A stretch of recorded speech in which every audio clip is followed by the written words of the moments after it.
안녕하세요. 매일 아침 말씀 묵상에 오신 여러분을 진심으로 환영합니다. 6월 22일 화요일 새 언약과 새 마음. 오늘의 생각할 문제, 새 마음은 어떤 마음인가? 우리가 어떻게 새 마음을 얻을 수 있는가? 오늘 우리에게 주는 교훈은 무엇인가? 새 마음은 어떤 마음일까요? 시편 52편 51편 10절에 보면 하나님이여 내 속에 정한 마음을 창조하시고 내 안에 정직한 영을 새롭게 하옵소서라고 다윗이 간절히 간구하는 내용이 나옵니다. 새 마음은 깨끗한 마음, 정한 마음이라고 이야기해 주고 계십니다.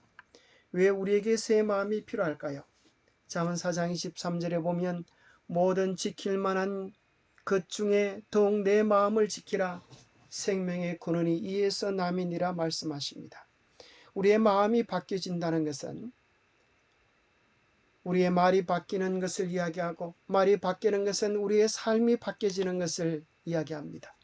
곧 진정한 삶의 변화의 시작은 마음에 있기 때문에 우리의 마음이 변하면 우리는 온전히 변화된 사람이 될 수 있습니다. 새 마음을 에스겔서 36장 26절에는 이야기하기를 굳은 마음을 제거하고 부드러운 마음을 줄 것이다 하시는데, 그 부드러운 마음이란 27절에서 이야기하기를 내 율례를 행하게 하리니 하나님의 계명에 대하여 순종하는 마음이 새 마음이다, 그렇게 이야기하십니다. 또 빌립보서 2장 5절부터 8절에 보면 너희 안에 이 마음을 품으라 곧 그리스도 예수의 마음이니 그는 근본 하나님의 본체시나 하나님과 동등됨을 취할 것으로 여기지 아니하시고 오히려 자기를 비워 종의 형체를 가지사 사람들과 같이 되신 그 마음, 우리를 위하여 자기를 낮추시고 죽기까지 복종하신 그 마음이라고 이야기합니다. 우리 안에 예수의 마음, 우리 안에 하나님의 참마음, 하나님의 뜻이 온전히 순종하는 그 소중한 마음을 우리가 그렇다면 어떻게 가질 수가 있을까요? 새 마음이 와야 우리가 온전한 새 사람이 될 수 있는데 어떻게 새 마음을 가질 수 있을까요? 에베소서 3장 17절, 오늘 본문의 중요한 말씀은 이렇게 이야기합니다. 믿음으로 말미암아 그리스도께서 너희 마음에 계시게 하옵시고 너희가 사랑 가운데서 뿌리가 박히고 터가 굳어져서 너희 모든 성도와 함께 지식에 넘치는 그리스도의 사랑을 알고 그 너비와 길이와 높이와 깊이가 어떠함을 깨달아 하나님의 모든 충만하신 것으로 너희에게 충만하게 하시기를 구하노라 하셨습니다. 어떻게 우리가 하나님의 사랑 가운데서 뿌리가 박히고 터가 굳어져서 하나님의 사랑에 너비와 높이와 깊이 어떠함을 깨달을 수 있겠습니까? 그것은 우리 마음에 그리스도를 모시는 일입니다. 믿음으로 말미암아 그리스도를 우리 마음에 모시고 그분과 지속적인 교제를 할 때에 우리는 하나님의 참 사랑을 깊이 깨닫게 되고 하나님의 모든 충만한 것으로 우리 안에 충만케 되게 될 것입니다. 교과입니다. 새 언약은 여호와께서 우리 마음에 법을 두시는 방편이다. 오늘의 본문에 의하면 그 안에는 율법만 있는 것이 아니라 그리스도도 함께 계신다. 왜냐하면 그리스도와 그분의 율법은 매우 밀접하게 연결되어 있기 때문이다. 그리스도의 율법이 우리 마음에 있고 그 안에 그리스도께서도 함께 계심으로써 우리는 또 다른 언약의 위대한 축복 중의 하나인 새 마음을 얻게 된다. 그리스도의 마음이 곧 사랑이고 율법의 본질이 사랑입니다. 그러니 하나님의 계명과 예수 그리스도의 마음은 분리될 수 없는 하나임을 발견하게 됩니다. 예수 그리스도를 깊이 사랑할 때 우리 안에는 예수의 마음을 품게 될 것입니다.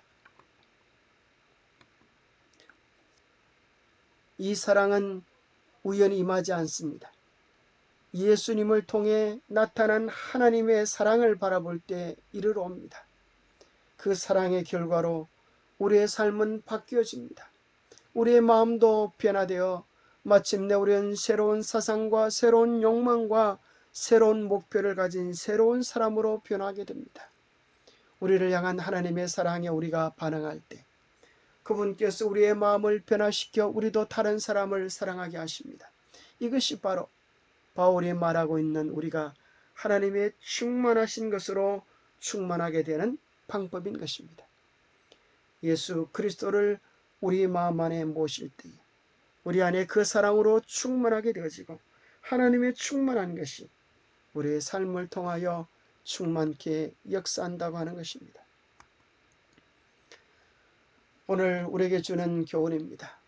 영감의 교훈입니다. 그리스도께 굴복할 때 주시는 새 마음. 사람이 그리스도께 굴복할 때 새로운 능력이 새 마음을 점령한다. 사람이 스스로는 성취할 수 없는 변화가 일어난다. 인간의 본성의 초자연적인 요소를 가져다 주는 것은 초자연적인 역사이다.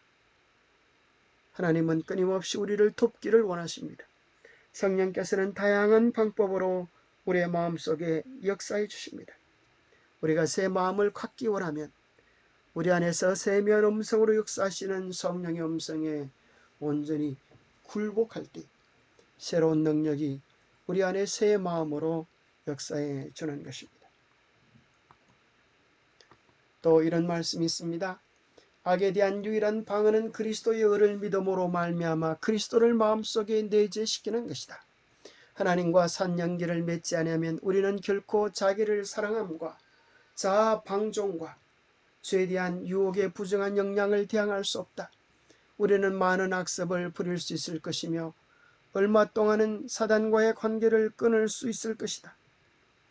그러나 순간마다 자신을 굴복시키므로 하나님과 산 연락을 가지지 않는다면 우리는 정복당할 것이다. 여기 분명히 이야기해 주고 있지 않습니까? 그리스도를 우리 마음에 지속적으로 모시는 것, 그것이 악에 대한 유일한 방어입니다.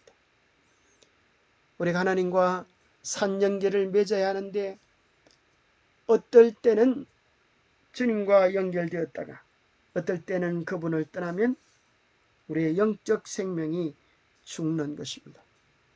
우리는 날마다 순간마다 자신을 하나님께 굴복시킴으로 살아있는 관계를 유지할 수 있습니다.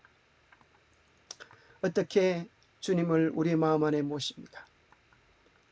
매일 아침마다 말씀 묵상을 통하여 우리는 주님을 우리의 마음에 모시고 더욱 깊이 신밀히 교제할 수 있는 것입니다. 우리는 요한계시록 3장 20절의 약속을 믿고 간절히 예수 그리스도를 내 마음의 왕으로 모시는 그런 경험을 아마 다 했을 것입니다. 만약 그렇지 않다면 간절한 심령으로 예수 그리스도를 내 마음에 오시기로 요청하십시오. 요청하신 다음에는 우리가 매일 아침마다 규칙적인 장소에 나아가 말씀을 통해 주님과 교제하십시오. 그럴 뿐 아니라 우리의 매 인생의 삶의 선택에 문제가 있어서 내 고집, 내 뜻, 내 방법으로 하지 말고 주님의 뜻이 무엇인지 여쭙고 매일 주님의 뜻을 선택하십시오. 우리는 무슨 일을 하든지 늘 주님을 생각하십시오. 우리의 삶의 목적을 주님 편에 두고 우리가 하는 일들을 통하여 만나는 사람들을 통하여 우리가 하는 여러 방법들을 통하여 어떻게 주님을 더 깊이 생각할까? 주님의 생애를 묵상하고 특별히 예수 그리스도의 마지막 생애의 한 장면 한 장면을 깊이 생각하면서 우리의 생각을 그리스도께 고정시키십시오. 믿음의 주여 또 온전케 하시는 예수 그리스도를 우리가 지속적으로 바라볼 때 마치 해바라기의 해를 바라보며 닮아가듯 우리도 그리스도를 닮아가게 될 것입니다. 기도하겠습니다. 하나님 아버지, 하나님의 충만하신 것을 마음껏 경험하기를 원합니다. 우리가 새 마음 갖기를 원합니다. 우리 스스로 도무지 할 수 없는 이 일을 성령께서 이루어 주시도록 우리의 삶을 내려놓습니다. 주님 도와주시옵소서.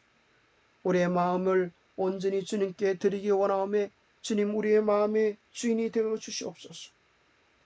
우리의 생각과 마음과 감정을 주님 통치하여 주시옵소서.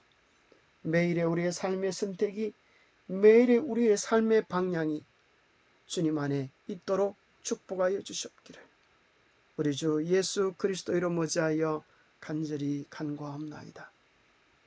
감사합니다. 매일 주님과 교제하는 신령한 기쁨과 즐거움이 우리 안에 가득 차기를 소망합니다. 감사합니다.